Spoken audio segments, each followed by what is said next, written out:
Old man winter blows through Western, and with it comes chaos. Postponed games, sideline coaches, key injuries, and world record Zumba crowds. Welcome to the week that was. It's all here on Griffon Sports Insider. Hello, everyone. Welcome to GSI. Lots to talk about this week. We begin with a short week last week for Griffon basketball. Snow wiped away Western's Wednesday home date with Southwest Baptist. Then the Griffons went on the road Saturday and suffered a 79-75 loss to Pittsburgh State. Joining us right now, Griffon head men's basketball coach Tom Smith. And Coach Smith didn't play Wednesday night, come out John Lance Arena on Saturday, and there for a while the makings were there. It looked like it was going to be a great afternoon for Pittsburgh State, but to our guys' credit, it was a gritty performance, hung in there, and had a chance to win late, didn't we? Well, I think, as I said earlier, we gave ourselves a chance. It was a little bit like life. I mean, we got punched in the nose early in the game. It looked like it could be a blowout. We did not react very well. I thought we looked for easy answers. We constantly fought that in some timeouts and some bench. Slow down, take your time. There are no 10-point shots. There are no 12-point shots. Make sure your possessions are sound and see if you can get us back in the game. And it basically took us, 37 and a half minutes probably, and yet in the end we had our chance. Piallen Stinnett goes down with injury 2 minutes into the game. Levante Douglas, Brandon Beck go to the bench with 3 fouls apiece. And again, down by 11 points at the half.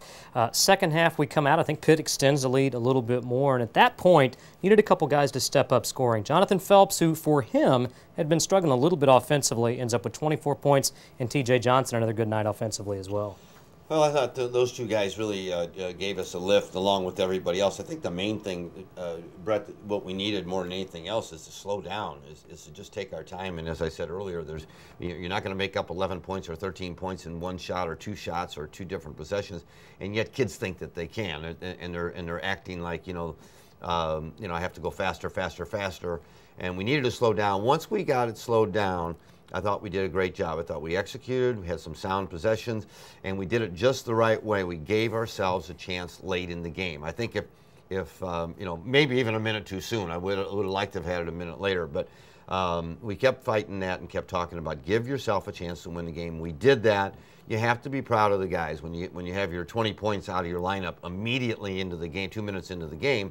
I think everybody's looking around for answers, and that's perhaps why we were a little shell-shocked early. Speaking of Piallen, maybe you know, maybe you don't. What do you know about his status at this point? I don't know. We're going to have an MRI later on this afternoon, and then we'll see. I probably won't know till tonight or tomorrow morning. Hate to sound like a little bit of a broken record, but not playing Wednesday night, you think that affected us Saturday? Well, I think it affected us. I think anytime you get out of a routine, especially this time of year, early in the year, the routine's not there as much. But I think once you start, in January, in early January, and all of a sudden it's definitely Wednesday, Saturday, I think it throws you off a little bit. And it throws everybody off. I think it threw Baptist off. They were pounded by Central Missouri. Obviously did not play particularly well. But I don't think it ever helps. Let's put it that way. It's not an excuse. It didn't cost us the game, but I don't think it helps. Well, Emporia State comes to the field house this Wednesday night, then a road trip at Washburn next Saturday.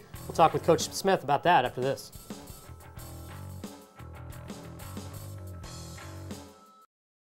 Basketball. Basketball. Basketball. It's a dance.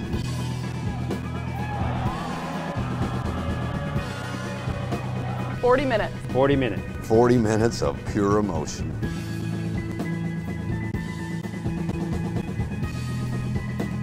It's a great time. Great time. Great time. Great time. It's a great time.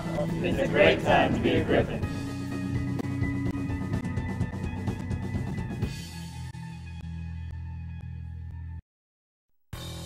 GSI rolls on. Coach Smith back to the fieldhouse this Wednesday. We hope. I think the weather forecast is okay. And we get to see Emporia State. And Coach Smith, I think if you look back at the last, at the opening run of the MIAA season, probably our worst effort against Emporia State. We get a chance at them Wednesday night. I agree. I thought it was the one game that we allowed ourselves to just be bullied, just completely pushed around. Didn't have an answer for it. Didn't have a comeback or anything else. Because prior to that, we had been down numerous times. I think we were down 19 to Central Oklahoma, which incidentally has lost only 2 games all year, and we came back and actually took the lead in that game and before we were beaten. But in the Emporia game, we had no answer, and I think that it's a game that concerns me coming up here Wednesday because how do you turn around a game that you were never in and make it a game that you can be successful here at home? Well, they were a team in the beginning of the year. We weren't really sure about them, but they come into the conference. They come into this game 7-5 in the league, and this game counts twice for them. If they beat us Wednesday night, it's almost they would get the tiebreaker. So even more important to come out and win the game. Well, no, there's no question about it. I think it's a very, very important game because if we win, we obviously split, and then you go to the perhaps the Hayes game as being the tiebreaker, and then you go from losing a tiebreaker to winning the tiebreaker. I think it's a huge game in that aspect because as we go on through the conference. As I said, I think at the luncheon this week that a good team in this league is not going to make it to Kansas City. And then Saturday night we go to Lee Arena in Washburn. Coach Smith arguably playing as good as anybody in the league. They have a nice win Saturday against Nebraska Omaha. We look for the season series sweep on Saturday. What's it going to take to go to Lee Arena and win? That's a turnaround thing because as poorly as we played against Emporia, we probably played one of our best games against Washburn, and hopefully we can repeat that. We all know we're not. It doesn't work that way. You go on the road, it's a different atmosphere. Everything changes. You can win by 30 at home and lose by 20 or 30 on the road. That's the way it happens in the MIAA. But I think both of these games are huge basketball games for us. If we are going to make a decent run to get a good position in the league, and I'm not sure how the league is going to finish, but every single game counts right now, and you better get as many as you can. We sat here in November and we talked about this team and we compared it to last year's team. And last year's team was such a grinded out team. And this year's team, at the beginning of the year, we didn't think it was going to be that way. The roster's changed a little bit. We go into a stretch now where we may have P. Allen Stinnett, we may not have P. Allen. Has the face of this team changed a little bit? Well, I don't think there's any question. We've gotten more patient offensively, and that's what's brought the scores down so much. We were scoring early in the hundreds or the 90s at least, and I think we've changed that to being down in the 70s and still winning and still controlling games. I think that the reason for that is we're not as deep, and I think the second thing is that. I still feel like we have a good basketball team that's very, very talented and certainly athletically as good as many of the teams we've had. We just haven't been through it, like some of the other teams. And that team last year, as you said, was a grinded-out team, but they had been through the league and they knew what to expect, and I think they respected that. And I think this year's team is just gaining that respect for everybody and realizing how tough the MIAA is. Okay, Coach Smith, your favorite segment, Final Four. Easley's impromptu. I renamed that. You ready? If you could snap your fingers, magically change one thing about this team right now, what would it be? More depth, probably. You're a James Bond movie fan. A lot of people don't know that about you. What's your favorite James Bond movie? I almost watched it last night, but I'm going to go to the very first one, Dr. No. Dr. No. How about your favorite Bond? Definitely Sean Connery. Absolutely, I agree there. Are you a seasonal guy, or would you prefer it to be sunny and 70, 365 days? Lived in the Midwest my whole life, never going to move, and always going to be here. I love this. I love the change of the seasons. There's nothing better for a basketball coach because when the season's over, the weather starts getting nicer. And finally, favorite TV show that's on right now? You watch a lot of TV? Castle. There you go. That was quick. Good questions this week. You had good answers. That's Griffin Head Men's Basketball Coach Tom Smith. Coach Smith, good luck this week. All right, bro. GSI rolls on after this. And welcome back. A long, scary week for Griffin women's basketball, one that included a lost game and a lost leader. Head coach Lynn Plett underwent an emergency appendectomy surgery on Thursday afternoon. The surgery forced him to miss Saturday's trip to Pittsburg State. Without Plett, the Griffins struggled in a 70-56 loss to the Pittsburg State Gorillas. And joining us right now is assistant Griffin women's basketball coach Corey Odell. Corey, first of all, welcome to your first edition of GSI. Thanks, Brad. Appreciate it. Corey, let's face it, an interesting, tough week last week. We were supposed to play last Wednesday night against Southwest Baptist. Mother Nature had other ideas. Then we find out Coach Plett, oh, by the way, has an emergency surgery on Thursday afternoon. And then Saturday we got to go on the road against Pittsburg State. In a game that was we struggled for about 30 minutes of the game. It was still close, and then Pittsburg State pulled away late. Just talk about that game. It was a difficult task. The kids worked really hard to overcome some of the adversity they faced, obviously with Coach Plett being out and missing the game on Wednesday. Those kind of things kind of throw a ringer in what you're used to doing. I thought we played hard for the 30 minutes. I never thought we played 100% together. It seemed like we were discombobulated, if you would like to use that term. I like that term. It seemed disorganized. It seemed like we were a little bit helter-skelter out there. We tried to do some of the things that we typically do. And one of the difficulties was that Pittsburgh State came out the first round against us and ran a lot of zone defense. And we were prepared for them to have changed that up. We knew that. But they came out with a lot of pressure defense on ball. And that kind of gave us some troubles. Corey, you've been asked this question several times. I'm going to ask it again. Without playing, we didn't play Wednesday night. And this is such a routine game, especially this time of year. We're used to playing Saturday, then we come back Wednesday, come back Saturday again. Without playing on Wednesday, how much did it affect the effort Saturday, if at all? Well, I don't think it affected the effort. I think it affected the pattern that they get into, like you said. Wednesday, when they found out we weren't playing, it was late in the afternoon. We still got together. We still practiced. There was a lot of energy. They really prepare mentally, not only physically, but mentally for a game like that. And to then step in and have to run a practice, and then your week really is off. We kind of do a hard practice on Thursday after a game, lighten it up a little bit Friday, and get ready for a game on Saturday.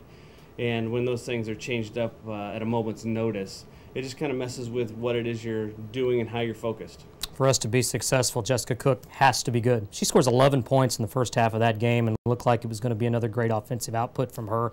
Only scores 2 points in the second half. Talk about what Pitt State did to her defensively, different in the second half, if anything. Well, I don't know so much as what they did defensively, other than if we don't have other people step up, Jess can't be the only one who's getting it done.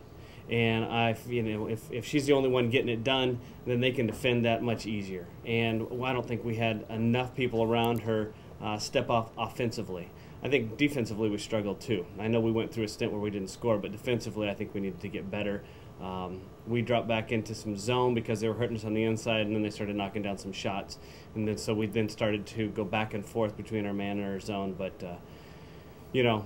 Jess does have to play well, and she has to be a threat that at least takes away a little bit of their defensive pressure, and I don't think we had that in the second half as much as we did the first. Talking about defense, there was an oddity in this game. I don't think I've ever seen it before. I will probably never see it again.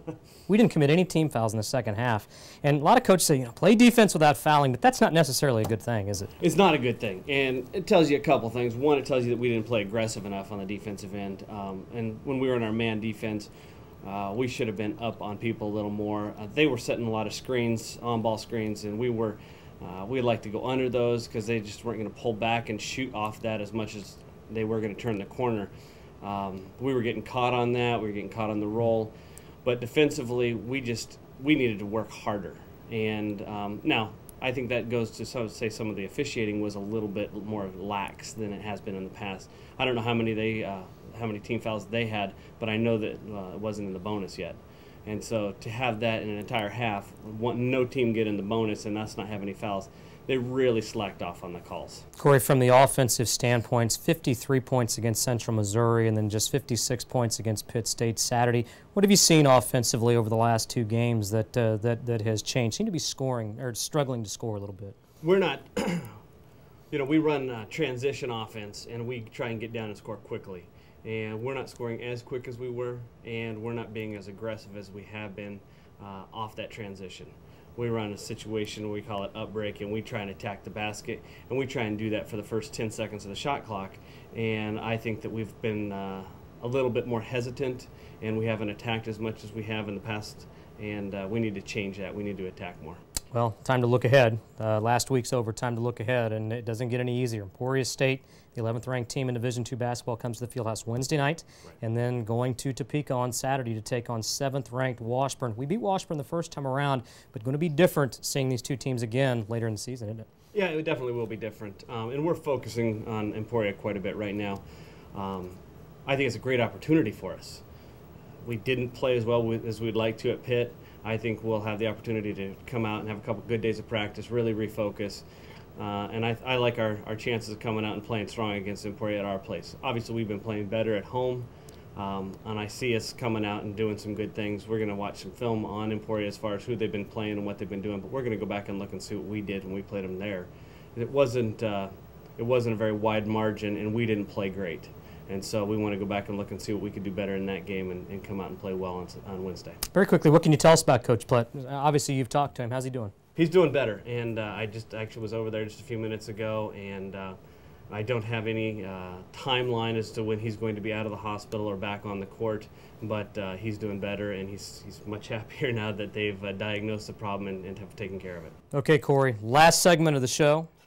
Your last segment of the show. GSI, your inaugural rookie here. That means it's your first Easley's Impromptu. You ready? All right. I'm going to ask you 4 questions. Just tell me the first thing that pops in your head.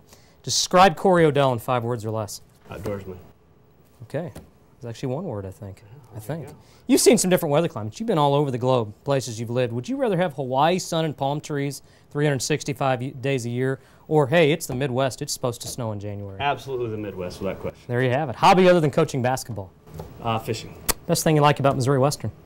The community, the way everyone works together and wants to get the same thing done and have a positive, successful season. It's Griffon assistant coach Corey Odell. Corey, good luck this week. We'll see you Wednesday night. Thanks, Brett. GSI rolls on after this.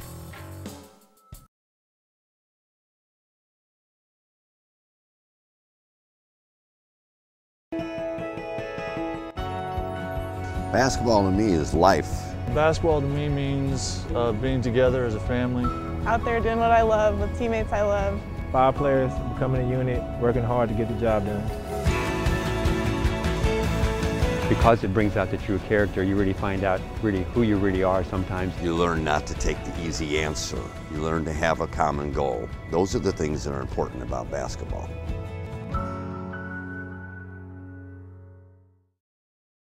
Missouri Western baseball and softball teams officially began spring practice last week. Of course, outdoors aren't an option right now, but no sweat. The teams are currently practicing inside the Griffon Indoor Sports Complex. Not a bad plan B. Welcome back. Speaking of the Griffon Indoor Sports Complex, it may house the Kansas City Chiefs in the summer, but now it's the home of the world record event in the winter. The inaugural Zumba and the Roomba took place this past weekend. More than 500 spandex-clad participants Zumbaed their way into the Guinness Book of World Records.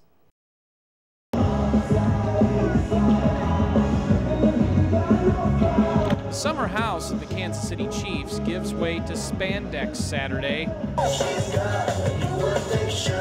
Welcome to Missouri Western's Zumba in the Roomba. Part salsa, part sizzle, part fun, part fundraiser. We needed a fundraiser for our women's athletic department and then also for the YWCA Choices program. And we've tried different things in the past, but we thought we would ride the Zumba wave that seems to be so hot right now and have a new fun way to raise that kind of money. Saturday, the crowd of nearly 500 danced their way into history. The Griffon Indoor Sports Complex, now in the Guinness Book of World Records, hosting the largest Zumba crowd ever assembled. We broke the record. We had to get at least 250. We got 490 as the latest total that I heard. So we blew it out of the water, and we're going to try and beat that again next year. Proceeds from Zumba go to benefit women's athletics at Missouri Western in the YWCA Choices program. GSI will be right back. And welcome back to GSI. Drum roll, please. Favorite segment of the show, the Pick'em segment. And that's right, folks. Can you hardly believe it? I'm not wearing the coat for the second straight week. Ryan, I think you figured out the secret. Just don't show up to the show, and you're going to win the Pick'em segment every week. So without further ado, let's take a look at MIAA matchups on Wednesday. Lincoln at Southwest Baptist. Ryan picks the Lincoln men. Lincoln men, Ryan? Lee says Lincoln men, SBU women.